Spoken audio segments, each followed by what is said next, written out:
Welcome back to Bedtime Stories with Bubby. Tonight we're reading Bippity Barbershop by Natasha Anastasia Tarpley.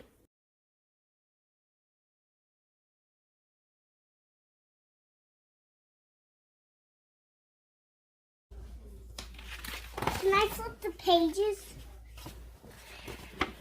Sure. Early Saturday morning, Daddy comes to wake me with our secret knock. Bippity bop bop, bippity bop bop. You up, little man? Daddy pokes his head into my room. That's me, and that's my dad. I'm up, I say excitedly and jump out of bed. I can hardly wait. I'm going to get my first haircut at the barbershop today. Mama and my sister Kiana are still asleep. And Daddy he's and I still asleep too. No, he's not. He's at the door. Daddy and I have the house he's still asleep. all to ourselves. Oh, I didn't see. He has a little brother. Quietly, Daddy and I dress in matching blue That's jeans. me, and that's Daddy. That's my dad dressing up the same outfit. Yeah. Quietly, Daddy and I dress in matching jeans and gym shoes and then head outside. We turn onto Main Street and shop at Jack's Sweet Shop. Daddy orders a gooey cinnamon roll and black coffee and a glazed donut, chocolate milk for me. Miles is getting his first haircut at the barbershop today. That's me. Daddy tells Mr. J. Is that so? Asks Mr. J, leaning over the counter. That's me. That's me. I nod yes. This calls for a celebration. I'll make your milk a double. Mr. J pours chocolate milk into a tall cup. Be brave, little man, he says as he hands it to me.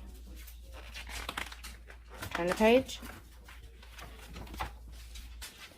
We eat as we walk. Up ahead, I see the green and yellow awning and the white letters on the window that say Seymour's Barbershop. Next to the door is a short white barber pole. It has red stripes which curl and swirl around it like a strange fish swimming in a sea of white. And then Mr. Seymour in the window with his wild gray hair dusting off his big shiny chair. Mr. Seymour has been Daddy's barber since Daddy was a little kid like me. Now he'll be my barber too. Inside the barber shop is crowded. Daddy stops to whisper something to Mr. Seymour, and then he walks to the back of the shop to find a seat. Hey there, Charles. Hey there, little man. What's going on? People call out as we pass. First haircut? One of the men asks me. I nod yes. Nothing to it, he says. Just gotta be brave. All these people are telling me to be brave, but I don't know exactly what they mean. What does brave mean, Daddy? I ask. It just means that you're not afraid, Daddy says. While we sit down, I practice being brave. As Daddy and I wait our turn, we watch two men playing checkers. Slap! One of the men slaps his checkers on the board. King me, he shouts with his arms raised high. What are they watching? A basketball. I think that's I think it is basketball. There's the basketball. Another group of men is clustered around the television at the back of the shop watching a basketball game. Come on, man, shoot the ball. What are you waiting for? Pass it, foul. That's a foul. The ref must be blind. Whew, that boy can fly, one man cheers when his favorite player finally makes a basket.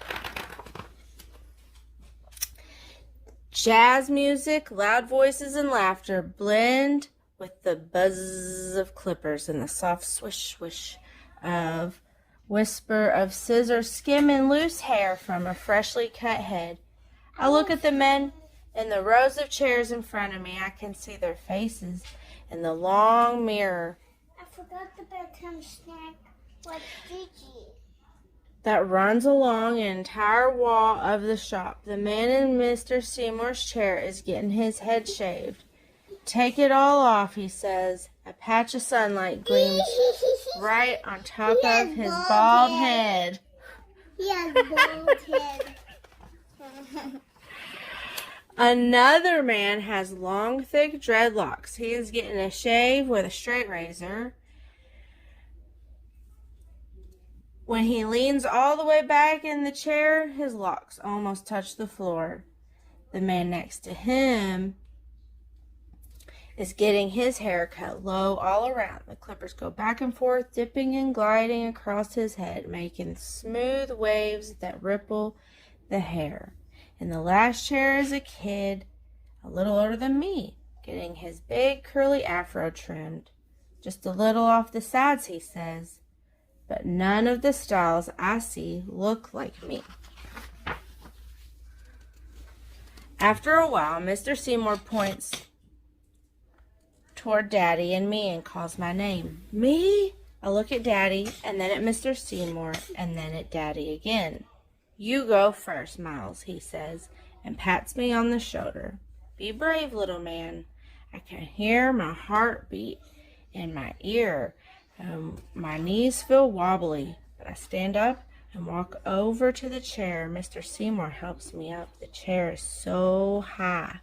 Then he drapes a big wide cape over me to catch the loose hairs.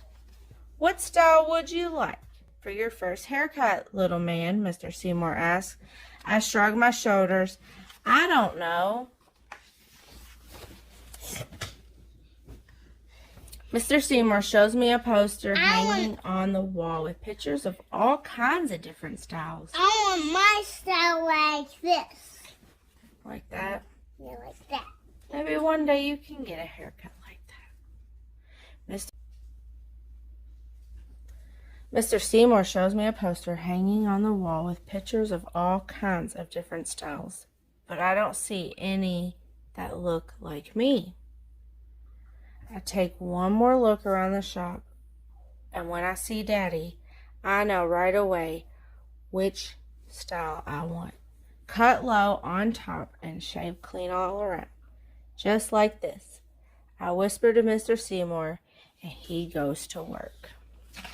Mr. Seymour takes out his pick. He picks my hair until it is fluffy and stands up high. Then with his scissors, he begins to cut my hair, just like Mama used to do at home. But when he finishes with the pick and scissors, I hear him turn the clippers on. My heart starts beating fast. Will the clippers hurt? What if Mr. Seymour accidentally cuts off my ear? The loud buzzing noise is coming closer. Then I feel a tickle creeping up the back of my neck. I get so scared I duck down as low as I can go in the chair and throw the cape over my head. I peek out from under the cape when Mr. Seymour turns the clippers off. Daddy is squatting beside me. I tried to be brave, but I didn't know how. I say with tears in my eyes, "You know, I was scared when I got my first haircut," Daddy says, and wipes my tears away. "You were?" I say with eyes open wide. Daddy nods. "But I'll tell you a trick. Pretend you're a giant, so tall your head touches the sky, and the buzzing of the clippers is just the sound of airplanes zooming by. Or maybe you're a superhero, saving the earth from a swarm of killer bees. Try it. I promise you, you won't be frightened anymore." So I close my eyes and think about giants and my favorite superheroes, but I can't picture any of them getting a haircut. Then I remember watching Daddy get his haircut, the way he sits up tall and closes his eyes halfway, like he doesn't have a care in the world. I think about how brave Daddy is, and I get brave too. When Mr. Seymour turns the clippers back on, I imagine that I have Daddy's long legs and wide shoulders. I sit up straight like Daddy, though I still squeeze the arms of my chair tightly. And when Mr. Seymour is through, there is a brand new me staring back from the mirror. Mr. Seymour rubs a dab of sweet-smelling blue aftershave on my face and the back of my neck. It feels like a cool breeze. Then he dips a brush in powder and gently sweeps it over my head and neck. Daddy takes his seat in Mr. Seymour's chair, and then Mr. Seymour asks him how he wants his haircut. Daddy says he wants a haircut just like mine. Daddy wants to look like me. When Mr. Seymour is finished, Daddy and I smile at each other in the mirror. You sure we're not twins? Daddy asks, raising one eyebrow.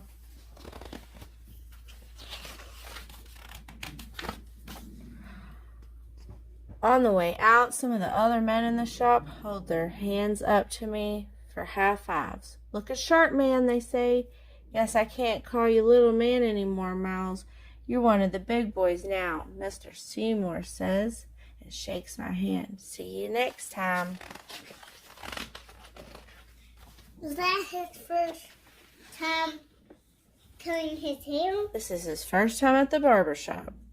I hum a happy, proud song as we leave Mr. Seymour's shop. Bippity bop, bippity bee bop bop.